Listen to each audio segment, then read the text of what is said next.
Martes Tecnológico, el podcast donde Arturo López Valerio te lleva al futuro abordando temas de ciencia, tecnología e innovación. En cada episodio te informamos sobre novedades tecnológicas con datos relevantes para que puedas apropiarte de ellas. Además, nuestra opinión semanal te ayudará a crear conciencia sobre el impacto de la adopción de tecnología en tu comunidad. Si eres adoptante de la tecnología o tienes un negocio que depende de las tendencias y desarrollos, no te pierdas ningún episodio de Martes Tecnológico. Súmate a la conversación vía Twitter, @alopezvalerio, y visítanos en martestecnológico.com para enterarte de lo que hemos hablado en este episodio. Ya estamos aquí en el Martes Tecnológico, este tercer episodio de la 9ª temporada del Martes Tecnológico, por aquí por la 91. Hoy vamos a hablar sobre datos propios, privacidad en primer lugar. Buenos días, Arturo. Hola, Carlotti, buenos días. Bueno, arrancamos entonces. Yes, en fa. Los datos son una herramienta esencial en el mundo del marketing digital, pero las prácticas relacionadas con la recopilación y el uso de datos están cambiando a medida que la tecnología evoluciona. La eliminación gradual de las cookies de terceros y las regulaciones de privacidad están llevando a las marcas a buscar un gráfico de identidad propietario y a los vendedores a repensar su enfoque. La identidad debe ser propia, ¿verdad? Arturo nos va a compartir una perspectiva que las empresas deben observar a la hora de ejecutar sus acciones digitales en este año 2023. Así es que ponga mucha atención. Lápiz y papel, si lo usa todavía, aunque en Australia ya los exámenes son análogos, porque los jóvenes están usando inteligencia artificial para responder las preguntas. Yes. Entonces, pero de eso vamos a hablar la semana que viene. Acotando lo que mencionaste, fíjese, un gráfico, un grafo, que también se describe de esta manera, de identidad, puede ser de terceros. Un gráfico de identidad es básicamente un mapa de metadatos, en donde básicamente como ese esqueleto de información que puede obtenerse y que puede ser rellenado con datos de una persona. Cuando hablamos de que un gráfico de identidad propietario, es que las empresas deben desarrollar uno propio. Porque todos estábamos usando el de Facebook y ya ustedes saben lo que pasó. Entonces, los aprendizajes nos han llevado al mercado de manera general a desarrollar modelos propios, que quizás es el concepto que sintetiza esa idea. Dicho esto, vamos a abordar esta semana un tema que ha sido aplazado a 2024 porque eso generó demasiado miedo en 2019. En 2020 hubo un acatombe y en 2022 entonces, espérense que todavía no estamos recuperando. Y es el tema de las cookies, esas piezas pequeñas de privacidad que están en nuestros navegadores, que no se las come el Cookie Monster, lo siento, a aquellos fans de Plaza Sésamo, y que básicamente constituyen el mayor hueco a la privacidad o la mayor vulnerabilidad de la privacidad de los individuos en la era moderna. Usted acepta toda la cookie y usted está diciendo sígame. Hasta más no poder. Y es que según... ¿Y qué pasa cuando uno le dice que no? Le da la calambrina. O sea, eso es lo que pasa, como que uno no... Sí, que no como que de pronto uno no puede hacer toda la navegación que quiere. No, perdemos funcionalidad y caímos en un gancho, en buen dominicano, que se lo inventó Steve Jobs. Y es que cuando algo salía mal o perjudicaba al usuario, él decía que eso era una característica o un feature. Entonces, muy elegante. Y además de que yo siempre recuerdo un episodio de South Park, era. También, de ahí le dieron durísimo. Sí. Óyeme, que cualquier cosa que pasara, salía Steve Jobs con usted firmó que aceptaba los términos y condiciones. Yes. Y es que nos encanta que el celular, las inteligencias artificiales hagan todo por nosotros, pero la moneda de pago es su aceptación legal para usar los datos que se generen en las interacciones. Más allá de esto, sus datos personales. Dicho eso, según Business Insider, Google ha pospuesto la implementación de su plan para eliminar las cookies de seguimiento de terceros de su navegador Chrome. Ojo, que ya aquellos que usan Safari, ya Safari está bloqueando eso hace rato, hasta la segunda mitad de 2024, lo que significa que las marcas tendrán que buscar nuevas formas de recopilar y utilizar datos. Ojo, las cookies no solamente las utilizan las empresas privadas para el seguimiento de publicidad, también lo usa el gobierno. Cierro paréntesis. Las cookies de terceros son pequeños archivos de texto que se almacenan en el dispositivo del usuario, para los que no lo sabían, y que permiten a los sitios web o cualquier aplicación rastrear su actividad en línea. Eso quiere decir, después que usted se va de ese sitio que usted aceptó. Ojo. Aunque son útiles para el seguimiento, es importante destacar que la personalización de contenido también se ve afectada por esto, y esas son esas características, o en buen dominicano, chulería, que nos gusta tener, pero que se sacrifican por la cesión de nuestros datos personales. Aparte, como mencioné, del seguimiento de la publicidad, también son consideradas por algunos como una violación de la privacidad. Lo que pasa es que como tú aceptas, exacto, no hay violación. Y resuelto el maco. Eso fue un gran abogado que se inventó eso. Entonces, en lugar de depender de las cookies de terceros, las marcas están buscando datos de primera parte o de primera fuente para dirigirse a los consumidores. ¿Cuáles son esos datos de primera fuente o de primera parte? Primero, el historial de compra de los clientes que está en las empresas donde usted compra. Los perfiles de redes sociales que usted vive compartiendo cosas, eso es data pública. Y los registros de sitios web, que son algunas de las fuentes de datos más valiosas para los profesionales de marketing hoy en día. Estos datos de primera parte son más precisos y confiables que los datos de terceros, porque el usuario se está suministrando con su consentimiento. Y aparte de que provienen directamente del mismo. Según el reporte de publicidad digital de la firma Tabuga, el 36% de los profesionales encuestados dentro de un universo de más o menos de 3,000 y que comprenden profesionales del marketing de todo el mundo, esperan que el historial de compras de los clientes sea una fuente de datos más valiosa una vez que desaparezcan las cookies de terceros. Mientras que el 32% ve los perfiles de redes sociales como una pieza clave también, y el 31% plantea confiar en los registros de sitios web. Es decir, que el enfoque para el seguimiento del usuario hasta el momento está dividido. No hay un consenso de ir con un solo tipo de datos. Mira, me llama a la atención el 32% de los perfiles de redes sociales como clave, porque tú sabes que en las redes sociales uno pone ahí lo chévere, ¿no? Y lo chévere, sí. Y lo bien, y de pronto ese no es tu público objetivo en caso de mercadeo, pensando que a lo mejor tú tienes el poder adquisitivo que tratas de mostrar en tus redes, y no es cierto. Quizá tienen la capacidad de endeudamiento. Bueno. Que están mucho contando con ellos. Qué fuerte. Ok. Digo, es parte de la economía. Claro. Entonces,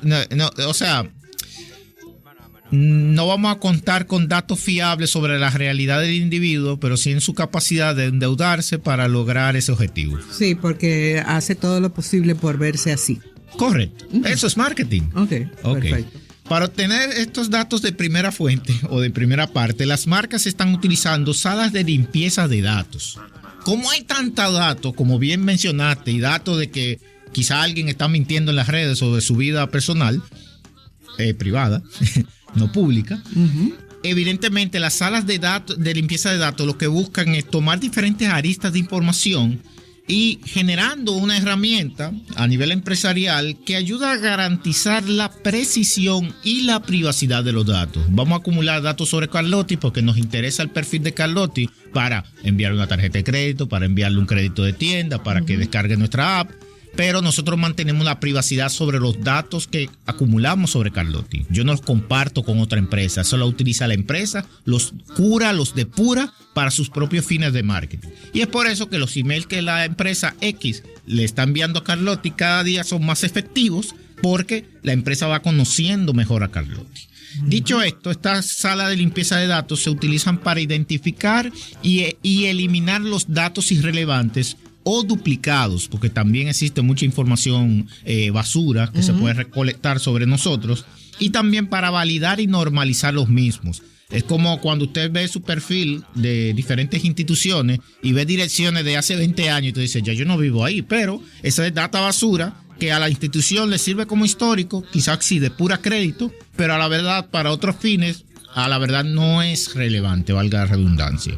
También estas salas de limpieza de datos ayudan a las marcas a cumplir con las regulaciones de privacidad y construir relaciones de confianza con los consumidores. A este punto, yo creo que hay que profundizar un poco sobre las Aveas Data, pero esto lo vamos a abordar con un concepto que todavía es limitado en la República Dominicana después de la pausa. Martes Tecnológico. Seguimos con el Martes Tecnológico y Arturo López Valerio en lo que Jolie se busca. Ya, ahí está. Recuerden que estamos en el tercer episodio de esta 9ª temporada del Martes Tecnológico por aquí, por el matutino de la 91. ¿Continúa usted, señor López Valerio? El manamaná, los mopes, no, es que los mopes están en vivo cantando en una cajita ahí. Entonces se fueron a tomar un café. Sí. ¿Y dónde es que estaban? No estaban lejos. Ok, chiste de la mañana. Entonces, mencionábamos sobre, antes de la pausa, y gracias, sobre estas salas de datos que ayudan a depurar las informaciones, a garantizar su precisión, la privacidad de datos, con relación al tema de hoy, que es el datos propios y privacidad en primer lugar. Ahora, estas salas de datos que deben tener las empresas para ir trabajando con datos que sean cercanos al usuario o datos de primera parte, en vez de contar con datos que brindan plataformas de terceros, también ayuda a cumplir con las regulaciones internacionales de privacidad y construir relaciones de confianza con los consumidores. Ahora, localmente hay un concepto de Aveas Data, que al final de cuentas, la Aveas Data es la interposición o presentación de una acción directa por parte, según los abogados, de una persona afectada e interesada a la cual solicita acceder a una información de índole privado o de naturaleza pública, sea para conocer datos personales o documentos provenientes de instituciones estatales. Ahora bien, localmente, la Aveas Data, que está a su vez en el artículo 64 de la ley 137-11 orgánica del Tribunal Constitucional, es un derecho constitucional del usuario, pero al mismo tiempo el contexto de la Aveas Data a nivel local, y eso me lo pueden expandir más los abogados expertos, está enfocado en los datos financieros en la República Dominicana. Siempre hemos propuesto durante varios años ya el poder extender esta regulación de la privacidad de datos a todas las industrias, sobre todo que los datos son el combustible para el desarrollo, frase que hemos mencionado múltiples veces, que está en nuestro libro de Economía Digital, pero al mismo tiempo también porque la digitalización depende de los datos de las empresas, y si las empresas no tienen un mandato en las diferentes industrias, no solamente el sector financiero, bancarizado y no bancarizado, entonces tenemos una problemática, porque tenemos instituciones que tienen que defender por regulación los datos y otras que están en el viejo oeste, que no importa que usted haga con ellos, no hay ningún problema. La recopilación y el uso de datos están cambiando no solamente en el ámbito publicitario, sino en el contexto generalizado del uso de las informaciones a través de canales digitales. Y evidentemente, como en su momento no se podían acceder a los datos de terceros, usted teniendo una plataforma digital en los inicios de Internet, evidentemente se empezaron a construir plataformas que detectaban patrones de usuario, los acumulaban y ayudaban entonces a un encadenamiento productivo digital.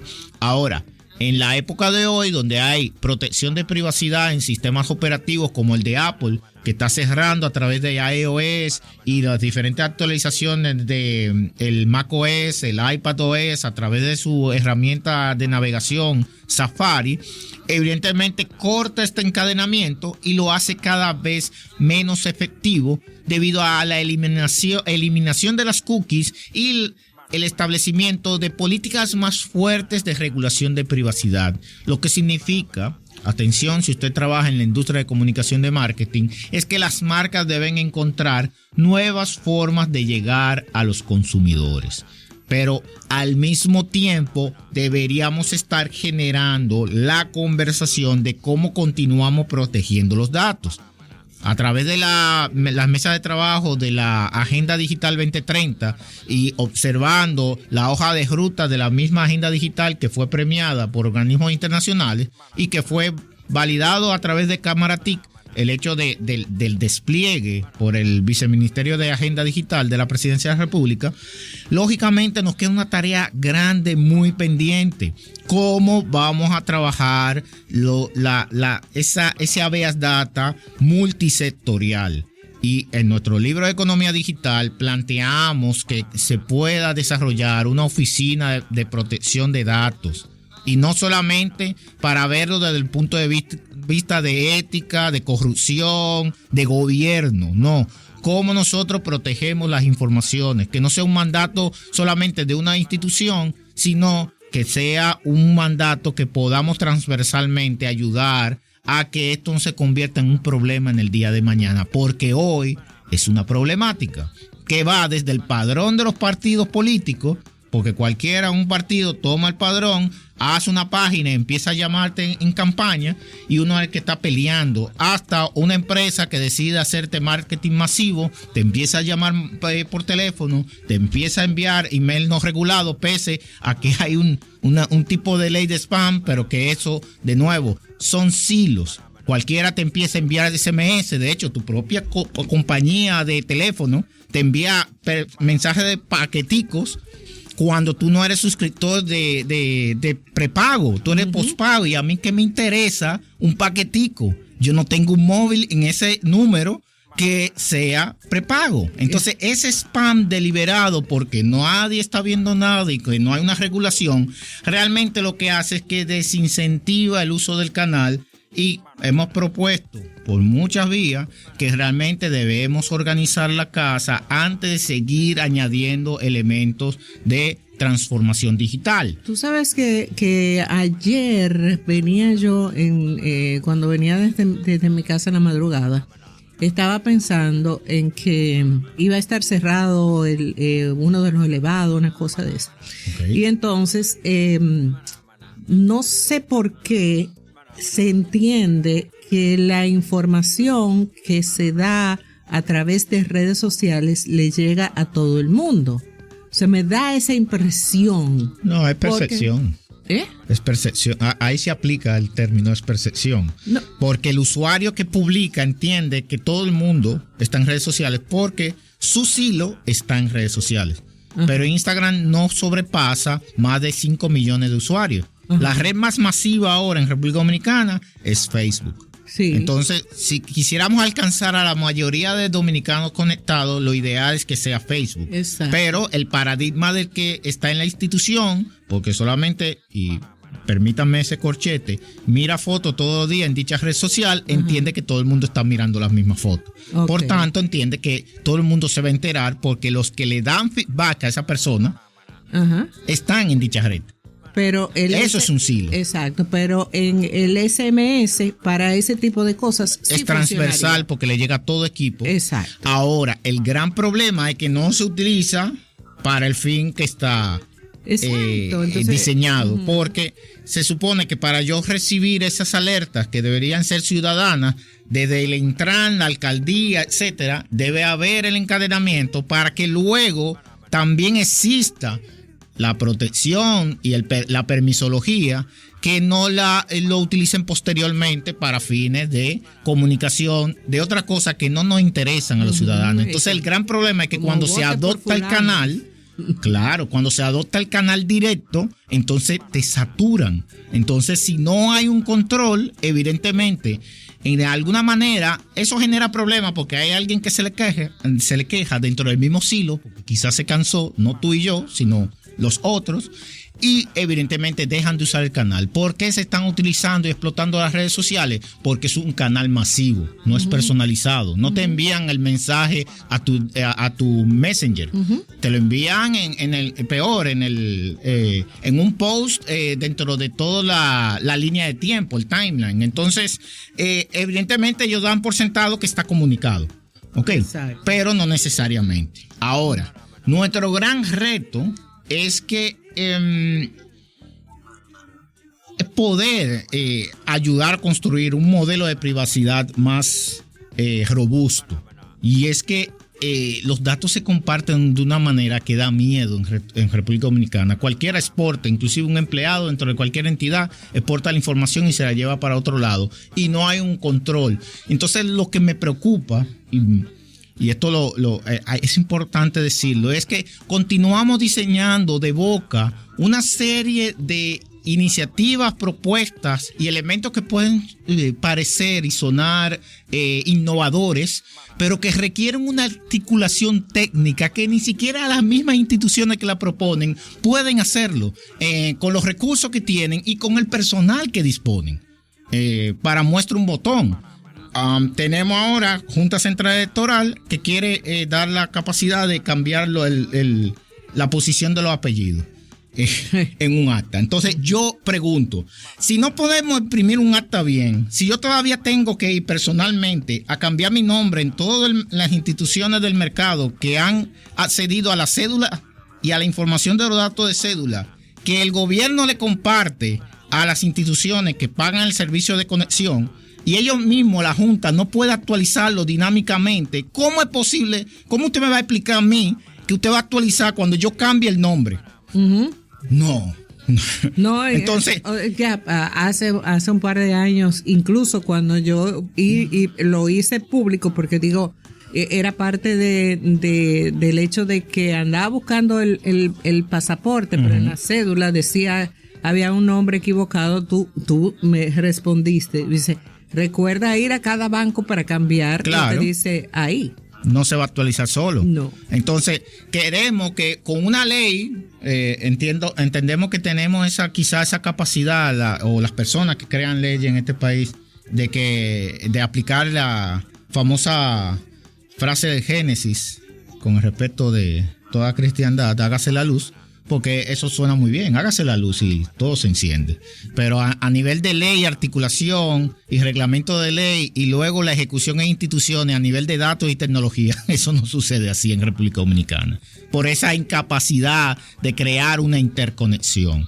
Entonces, ¿qué pasa? Veo elementos así, veo también del otro lado al Intran tratando de hacer un scoring por puntos, y yo digo, ok, ¿cuáles son los puntos de datos que ustedes van a utilizar para usted mantener un scoring actualizado de todo el que tiene una licencia en República Dominicana? ¿Y cómo usted va a ejecutar el hecho de usted no permitir que alguien que tenga un scoring malo no siga conduciendo? Entonces, esas son de los tipos de cosas que tú escuchas que si lo llevas a un procedimiento técnico, diseñas un proceso y un flujo, no es ejecutable. Entonces, volvamos a los datos.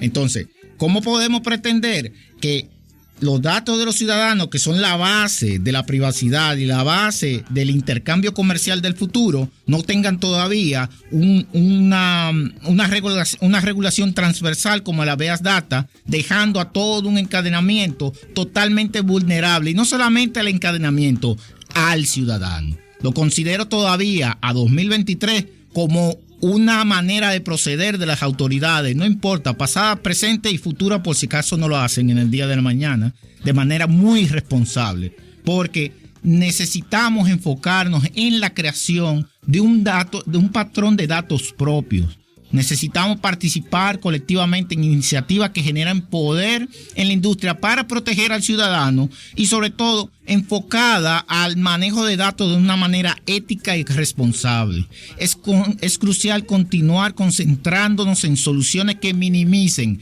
la fuga de datos y conectar los hilos de datos internos para que también de paso podamos dentro de las organizaciones descubrir nuevas informaciones sobre los clientes. Es importante promover a nivel nacional una estrategia de datos que ponga la privacidad del cliente y del ciudadano en primer lugar y utilizar una solución de identidad que gestione la información del cliente. En ese sentido, la Junta Central Electoral no es la entidad para eso. La clave como país es enfocarse en la privacidad de los ciudadanos y de las personas y buscar formas de obtener y utilizar los datos de manera ética y efectiva para que funcione. Bien, bueno. Terminamos con la reflexión de la semana. El marketing por correo electrónico ha demostrado ser relativamente resistente al aumento de las tendencias, como los cambios en la privacidad de los datos y el disgusto de los consumidores por las redes sociales y los anuncios digitales. Esto lo dijo Deepti Katru, Global CMO de Broadridge.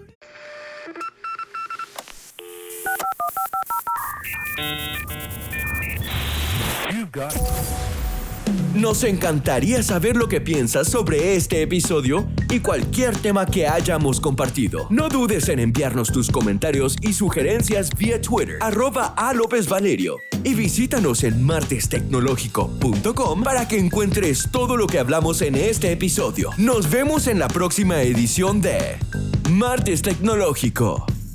Mana mana. Mana mana. Mana mana.